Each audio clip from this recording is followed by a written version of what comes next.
In this video, we're going to show you to install the fuel pump and setting unit on your Toyota Tundra located inside the fuel tank.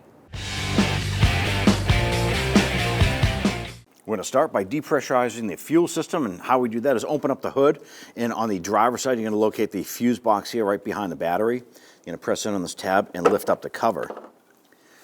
Now on the bottom side you're going to scroll through here and identify the fuel pump relay, and it happens to be right here. And on the fuse box itself, it's going to be, on our particular model, the brown rusty colored relay right here. You want to go ahead and grab that, and you can wiggle that up and out.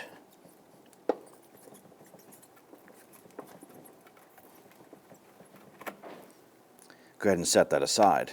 So now you want to go ahead and hop into the vehicle, start it up, and we're going to let the engine run until it dies out.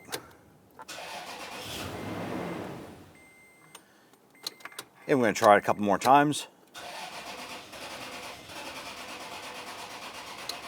Okay, at this point here, we have now depressurized the fuel system. Let's go ahead and disconnect the ground terminal and the battery. Go ahead and insert your fuel pump relay. Press that down, make sure that it's fully seated. Install the cover. Using a 10mm socket, let's loosen the nut on the ground terminal.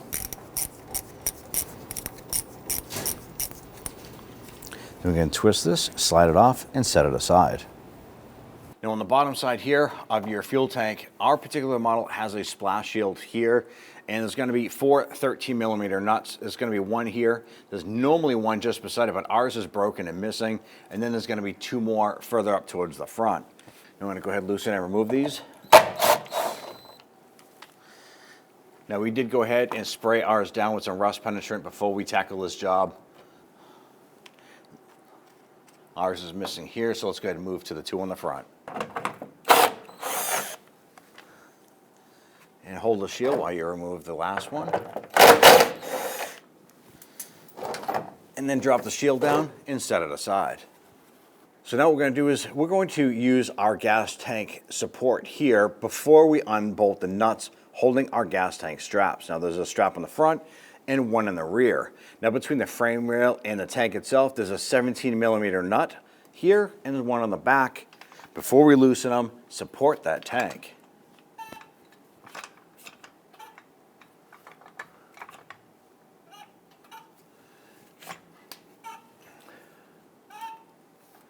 Okay, our tank is supported. Let's go ahead and loosen those strap nuts. We're going to use our extension with our 17mm. Get to remove that nut. Let's go ahead and move to the rear and remove that one. Now let's go ahead and get that rear one.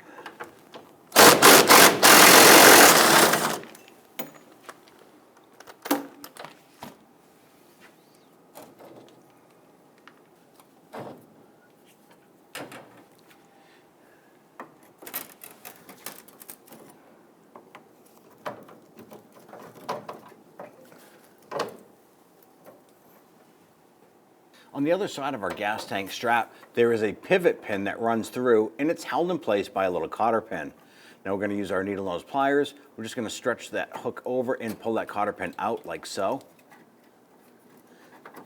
And you want to be careful with these because we want to reuse these. So go ahead and set that aside. Now we want to remove that pin.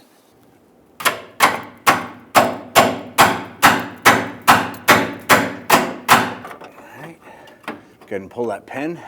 Let's go ahead and do the same for the back. After you remove that cotter pin, you go ahead and slide the bolt out, or the pin,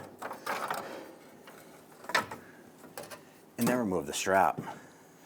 On the back of the fuel tank, you'll have this connector going to this bracket. We're just going to use our pocket screwdriver, go underneath this little mounting tab, and grab the connector and slide that off that tab. You just let that hang off to the side. On the front side of the tank, we have 2 lines right here we need to disconnect. There's probably going to be some fuel in these lines, just a little bit, but enough you want to be careful when handling this. Make sure you're wearing safety glasses and ideally gloves. There are little safety locks in this. We want to push that off. So now that we have our lock tab pushed off to the side, that exposes the blue lock tab here, and there's one on the top side as well.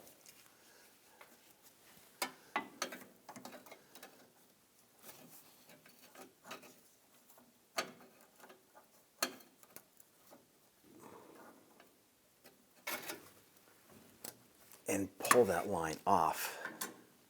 There might be a little bit of residual gas in here, so just be careful, like we see there.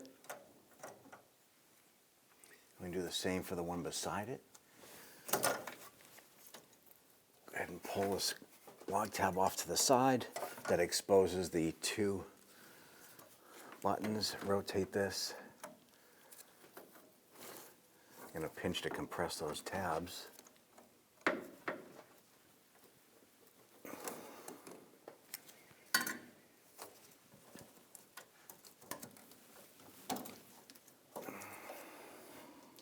On the driver's side of the tank here, we have our fuel filler neck. We have a vapor line right here.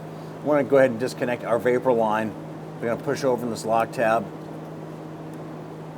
It just slides over. It's going to expose the two sides that we need to pinch. You need to pinch these tabs and disconnect that line like so. So our clamp is so rusted and junky, it's just breaking on us. We're going to have to replace our fuel filler neck hose clamp here. So we're just going to do whatever we can to get this removed. And then we'll separate the filler neck from the fuel input tube.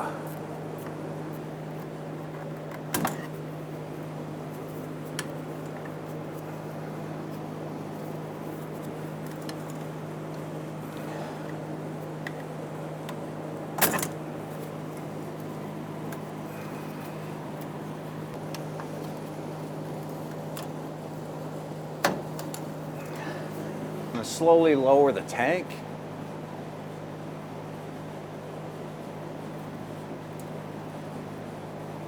Once you have the tank lowered down just a few inches, let's go ahead and look on top and see what needs to be disconnected there. On the top right here, we need to disconnect this line. There's a pinch tab on both sides here.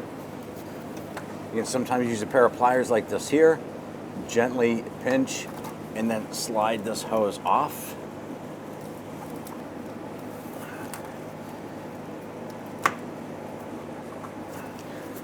Now on the top right here, we have this harness we don't want to disconnect.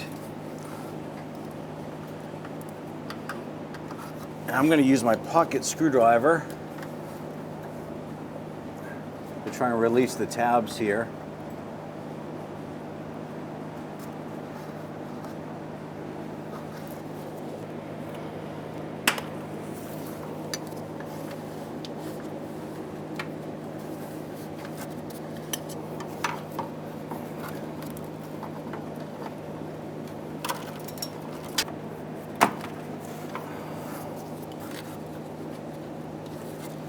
Let's go ahead and lower the tank just a little bit more.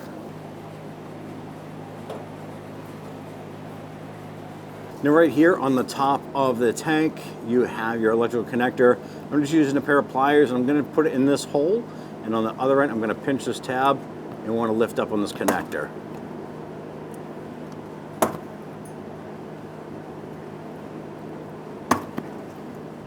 Now I'm using a flathead screwdriver with a gentle amount of twisting to go ahead and help us get that connector off,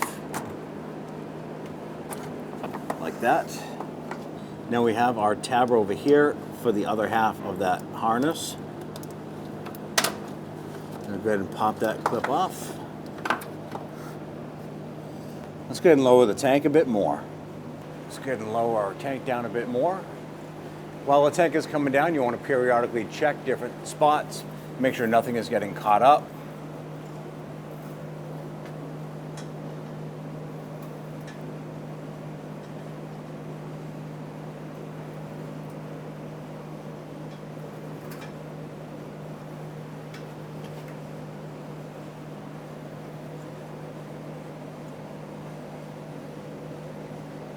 Now, if you remove your tank and the top of it looks like this here, you definitely want to vacuum it up, clean it off, use your air gun, whatever you got to do, but clear this off because you don't want any of this debris to fall down inside that tank.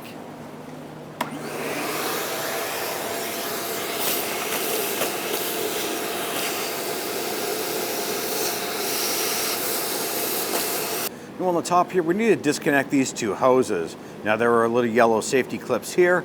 You can use your pocket screwdriver.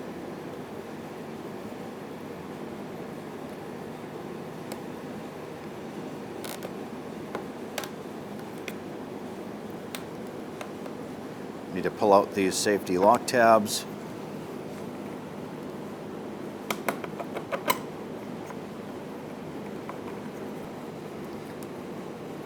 I'm going to go ahead and remove these.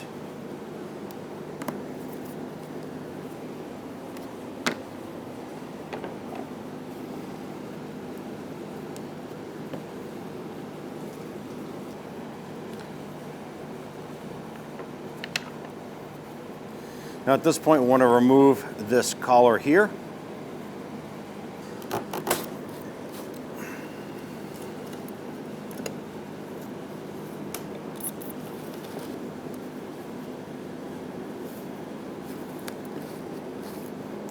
Now as we're rotating this here, we have our little tabs here that catch. They're actually little lock tabs.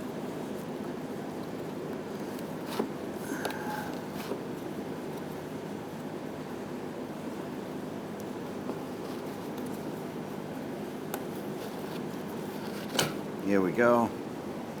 Now you want to remember when we started to do this that these two were right in line here on the connector. It was just about in line with this tab. It's going to be important when we reinstall this. This tab here lines up with this notch right here as well. Now this is spring loaded. I'm going to go ahead and lift this up. Now you want to have a bucket or something ready to go so you can pull this up and put it into the bucket so you don't leak fuel everywhere. Now as you pull this up, you're going to find the float off to the side, so you have to pull this up and twist it.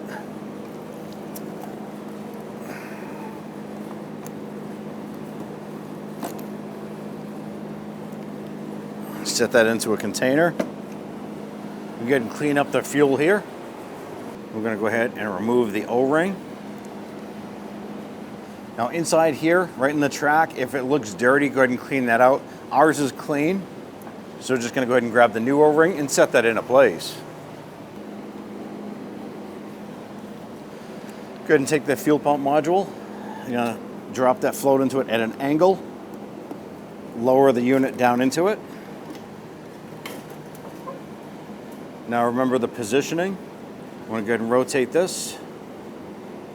We have the tab right here that needs to line up.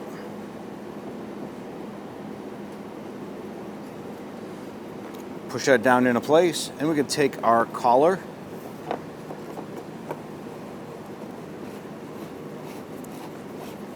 while holding the fuel pump down into place, compressing the spring.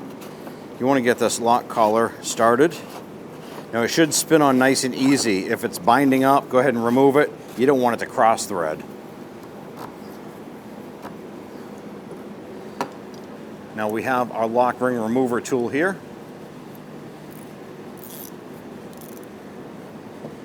Line that up.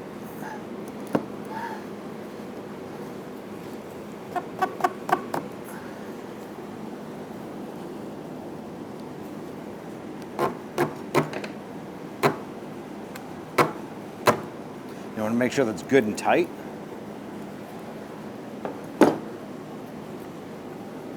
We can go ahead and line up our lines here.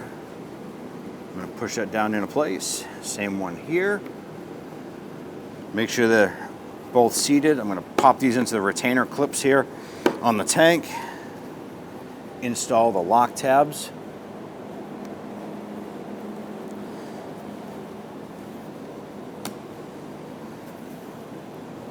Push that in, that'll lock into place. I'm going to do the same on the other side.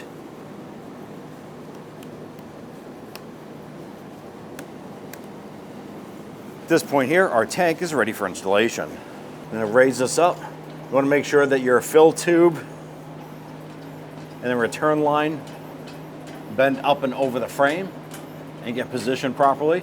You want to make sure that nothing falls down into that as well. If you want to, you can put a paper towel or rag inside the fill tube to prevent anything from falling in. In our case, we're just going to hold it and line it up.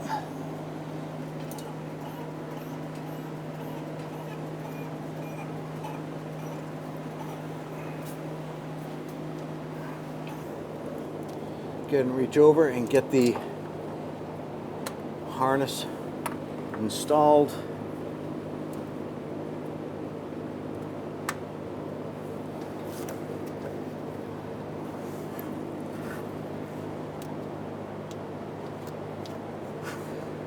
Get the main connector installed here.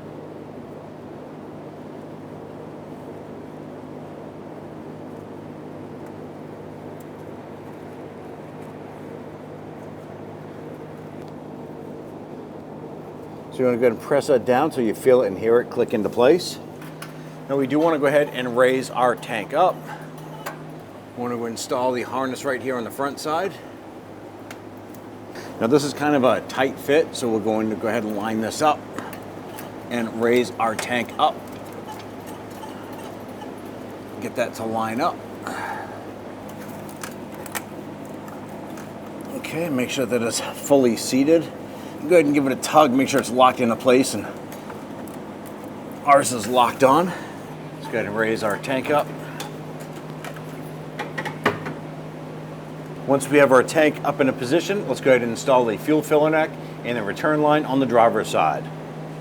Now we're going to install our hose clamp here. We had to source a replacement as ours was just rusted beyond use. Let's go ahead and snug this down.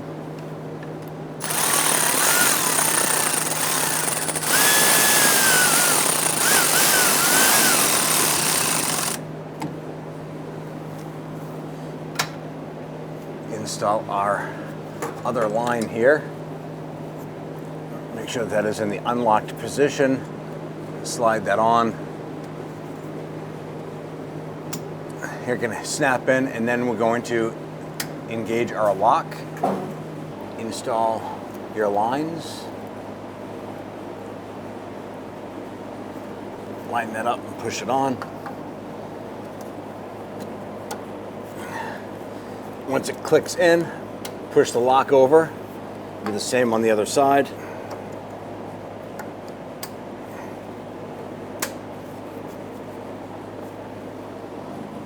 Slide your connector on.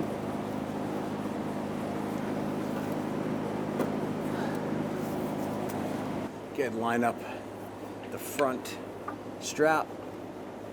We did put some anti-seize on our pin.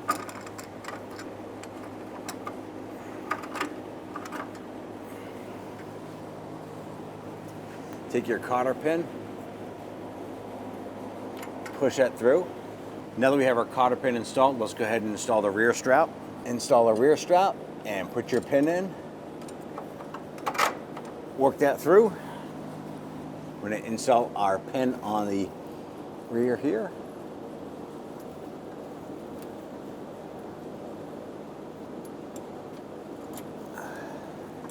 Now at this point, we can go ahead and raise the tank up in a position and install the nuts on the other side.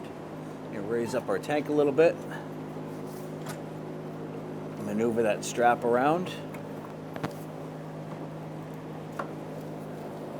Go ahead and get that nut started. Now just going to go ahead and get this started, a few threads, make sure it's good and secure. And then we're going to go ahead and get the back one started. Then we're going to come back to the front one, tighten it down. And then we'll proceed to the back and snug that one down.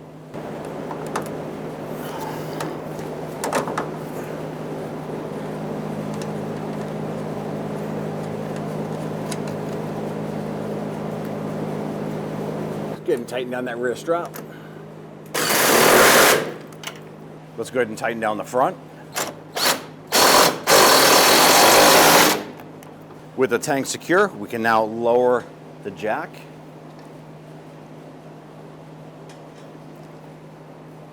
Let's go ahead and install our shield on the bottom.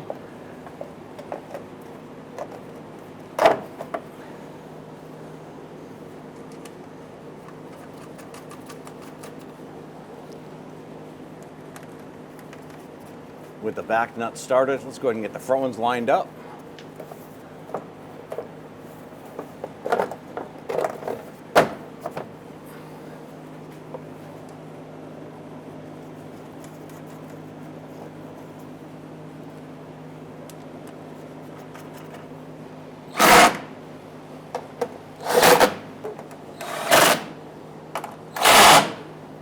install the ground terminal on the battery.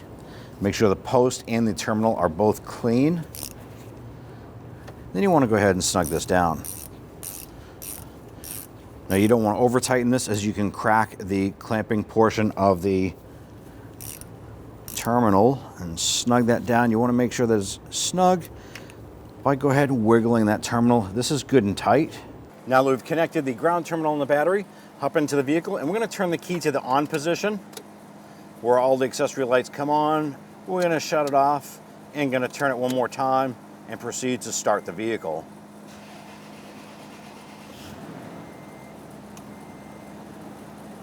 With the vehicle running, you want to hop out and take a look and make sure there are no fuel leaks. At that point, they can go ahead and go for a road test, and then you're all set.